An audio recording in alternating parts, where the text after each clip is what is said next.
The Samsung Galaxy S23 Ultra has some of the best camera hardware and software you can buy in a phone in 2023. But what if you took Google's fantastic camera software from its Pixel phones and ran it on the S23's amazing hardware? Let's find out in this S23 Ultra camera test.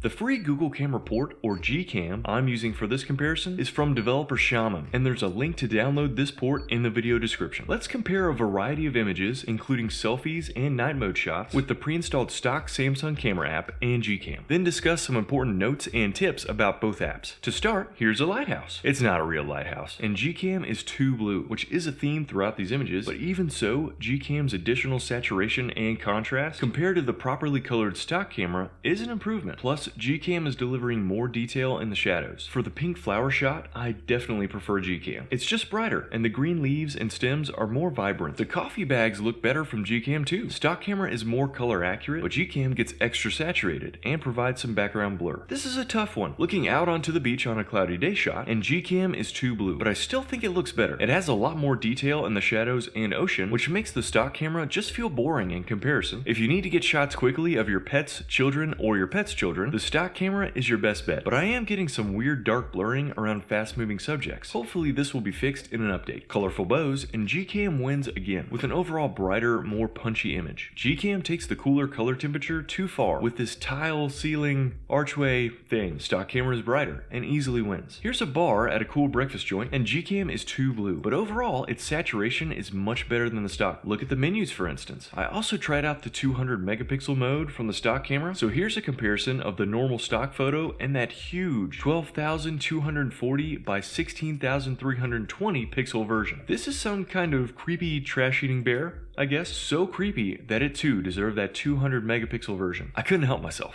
Here's another trash-eating animal, which definitely looks better from the stock camera. Why are the eyes pink? This pink-eyed trash elephant needs a vet. Stat. Back to mostly less creepy images, and this restaurant poster follows the theme, but this derby text is much more legible in the less blue stock version. I messed up the shot of the pier. The camera apps focused on different points, so GCam has a more appealing out-of-focus background, while stock cam has the foreground out of focus, and the rest of the pier is nice and crisp. I still think the stock cam wins though. Here's a giant peach with a gas station sign behind it, and I prefer the stock camera this time. Less blue and more detail. The rainbow umbrella, and obviously GCam is too blue, but I do like how saturated the colors are. Yet, stock camera wins again. Wall clock and fake plant shot, and GCam wins with better overall brightness and a more saturated green fake plant. GCam's saturated colors hurt it with this close-up real plant image, just too blue, which makes it feel a little dark as well. For the close-up on the pink flower, I think both camera apps do a good job, unless Focus Enhancer activates from the stock app and ruins the image by switching to the less attractive ultra-wide camera. Speaking of cameras, this GCam port isn't taking advantage of all the S23 Ultra's cameras, and all the focal lengths you have available can be really useful, like with this tornado siren, or when you want to reveal something on your roof dramatically. Sure, at 100 times zoom, the bird doesn't look amazing, but still impressive. For selfies from the main rear camera, GCam wins, with better color and more even lighting on my face. Portrait mode is much the same.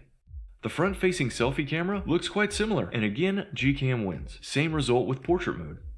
Everything changes with night mode. The stock camera can produce a usable image from unusually dark environments. It might be a very noisy photo, but it's usable, where GCam is not. This alley with a staircase is a great example of just how much the stock app can do with low light. When you get enough light though, GCam can still win, like with the rainbow umbrella night shot, brighter and more punchy. But generally, if it's dark, the stock camera usually beats this GCam version.